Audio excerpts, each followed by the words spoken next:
Hello, remember me? I only appear once every 3 years. First of all, I'm going to apologise. I have a black hand and a black finger because I dyed my hair dark yesterday and the glove had a hole in. And I'll also apologise because I still don't know where to look. So I always look at the camera, but I should look at the lens or whatever. So anyway, just what I would do, a quick life update. I say it's going to be quick, but it's probably not. So we're going to talk about my son, who is currently making a mess. We'll talk about medication, mental health, the sorts. So we'll start with medication. Quetiapine, citalopram. If you don't know, I take citalopram 40 milligrams every day for OCD and anxiety, and I take quetiapine 50 milligrams every day for borderline personality disorder, because I'm a bit mental. So citalopram, fine, nothing to report. Been on that for years. But the quetiapine, I think I've been on it 3-4 years now, maybe longer. I'll have to look at when the last video was. So quetiapine is fine. I still have little ups and downs, but nothing how it was. So it's doing its job. It's controlling the BPD, but it's giving me horrific nightmares. I'm not talking about like weird ones. I'm talking about horrific, graphic ones where I wake up screaming. The latest one that was really bad, I normally have one a week, but this is one that really sticks in my mind, was I was in this big house, and if you've watched a video I did called Recurring Dreams, God, I look bad, Recurring Dreams, you'll see that I always dream about that house.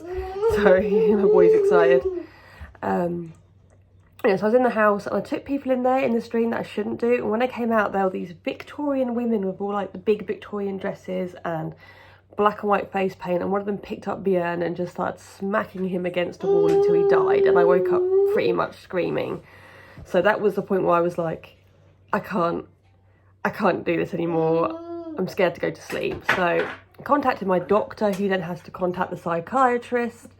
The psychiatrist contacts the doctor, who then got back to me and said, we don't want you to come off the quetiapine because it's doing so well and what it's supposed to be doing.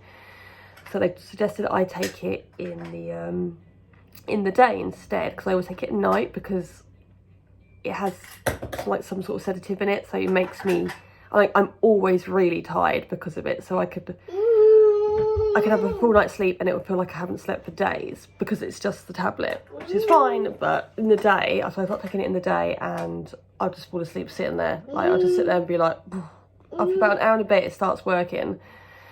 And it's not safe when you've got a toddler who needs a lot of attention for you to fall asleep in the sofa when he's going to destroy your whole house. Which is, you know, this mess.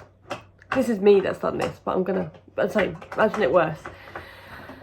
So after about a week and a half, I was just like, no, can't do it. Got to go back tonight. So last week I started taking it back to night time, and the nightmares have started, and they're as bad as they are.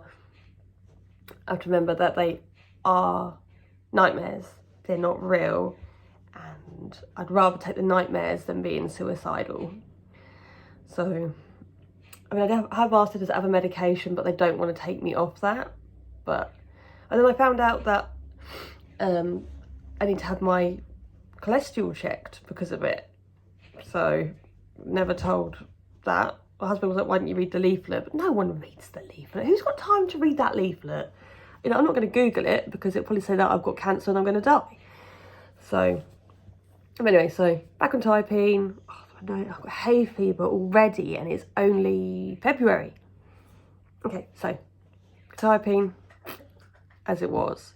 My actual mental health, I'm getting quite a lot of lower days. I wouldn't say like how I was before. I'm not having manias and lows. I just give it meh. Like, I spend a lot of time with a toddler who I love more than anything I would give my life for. But if you're a mum or a dad and you spend all day with a toddler, you understand.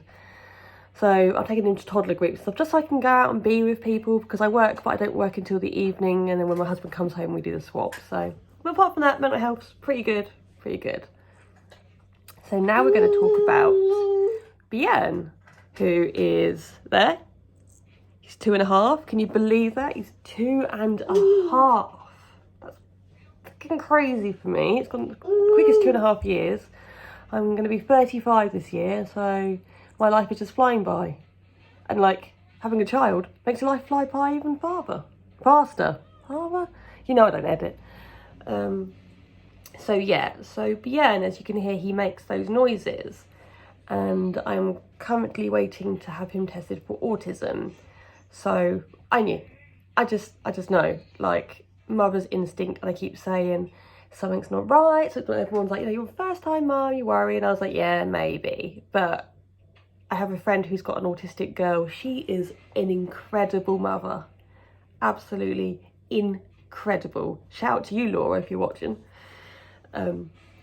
So she's a bit like, he does do some things like the flapping. So he jumps and he flaps of excitement, but then it's so hard because autistic spectrum is so big, and like toddlers are kind of weird anyway, and they all kind of flap.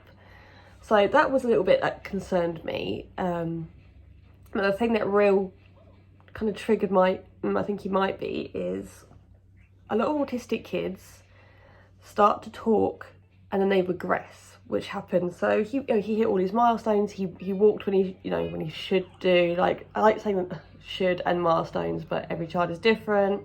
But I'm going to say, by the book, he talked and walked when he should do.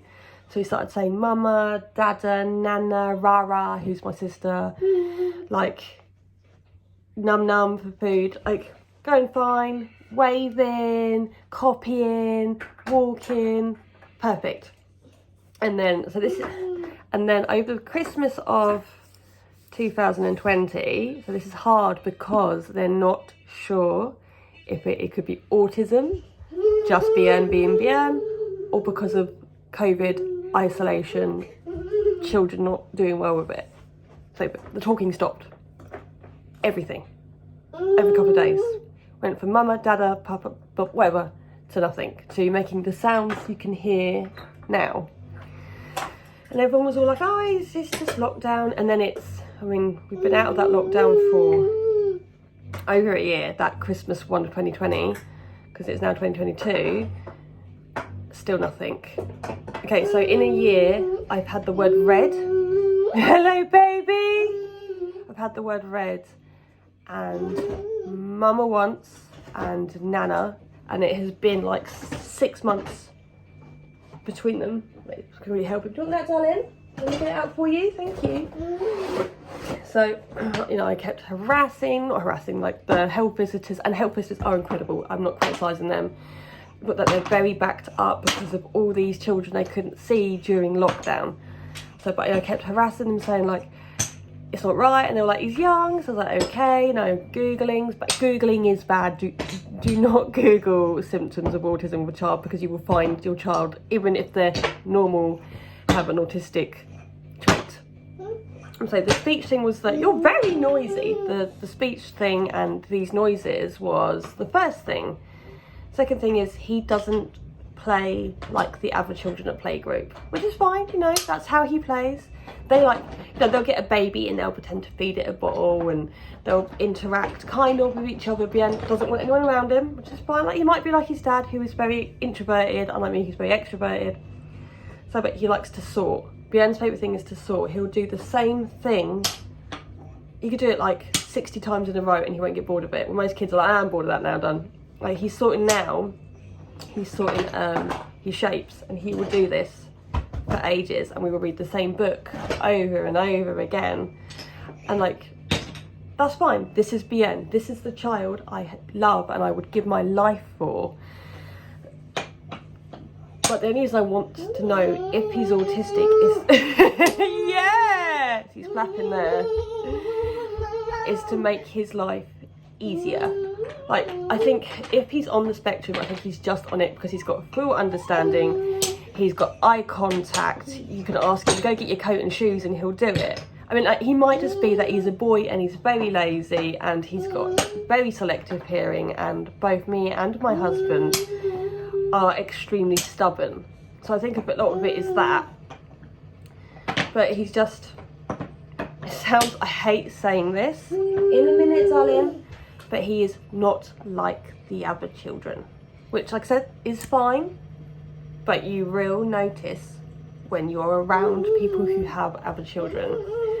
And the thing that gets to me the most is I miss him saying mama, because he used to say it, mama, mama, mama. I've got videos of him saying it, and to not hear it but once in over a year is it's heartbreaking, because you hear some people go, I wish my kid would shut up, they say mum all the time. And I'm sure, because I do think he will talk, I do. So I'm sure when he starts talking, I'm going to be one of those mums, and I want to watch this and be like, look how far he's come. So he's seeing a speech therapist, and I have said to her, my fear is that he will never talk. And she said, I can't guarantee any child will talk. She went, I think he will, because he makes noises, and he makes different pictures and noises. And in the last couple of days, we've had all different noises. So she told us, she's amazing. She's absolutely amazing. The NHS with Björn have been incredible. I mean, you have to push them, because you have to follow your mother or your father's instinct. See, he's happy. He's extremely happy. He'll be spinning right now. No, it's not. Apparently I don't know him at all.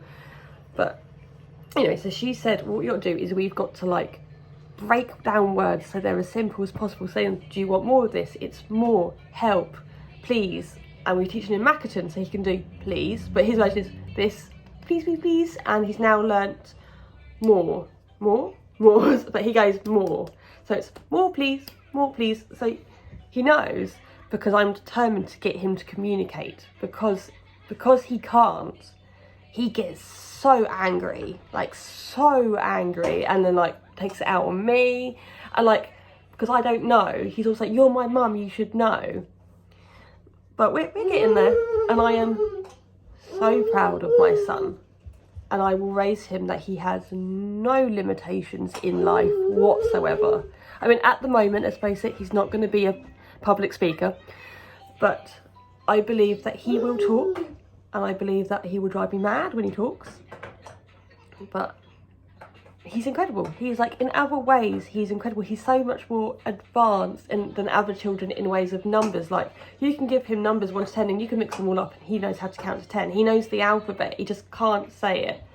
You can see him working things out. Where other kids just play with it, he works it out, he knows how to take it apart. Like, he's so intelligent. I know every parent says their kid is intelligent, but he is. He just can't verbally tell me things. But that's, if you can hear that, it's Coco Melon. If you're a parent or have young children in your family, you know, bloody Coco Melon. If I hear wheels on the bus, or we're painting the fire truck yellow one more time, I might walk into the sea like Howard Bishop.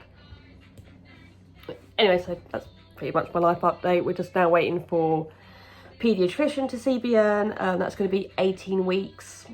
A long time, but they're backed up. I knew it was going to take a long time. Is my hair dye my jumper? No, sorry. I knew that was going to take a long time, but that's fine. In 87, you know, that's a couple of, that's over 2 months. If I could do maths, I could work, I think it's 3 or 4 months. But over that months, he might learn to talk. He might like, mother, I've decided to talk now. You know, so that's a good, I think it's a good thing they leave it that long. But he's still seeing a speech therapist, he still goes to play group. It's like a stay and play, I go with him, and oh my god, he loves it. He absolutely lights up when he goes in there. We go once or twice a week. I am trying to put him into nursery, but it's very expensive, and I only work, you all right, darling? I only work part-time, so I get less than £400 a month, and it worked out that nursery, oh my god, sorry, would be about 300 and something, so there's no point me working, because I'm actually, I was making a loss. So you get, in the UK, certain families get, I think most families get free vouchers for like 15 hours a week in nursery. So I'm determined to get him into nursery because it's good for him. It might help him talking and stuff. But proud of him. So that's where we are with Björn, that's where we are with mental health, and that's where we are with tablets. Apart from that, life's all good. And I am actually filming a year-long video about these guys. So you'll see that in about a year, which is probably when I normally upload a video anyway. Anyway, thank you very much. Goodbye.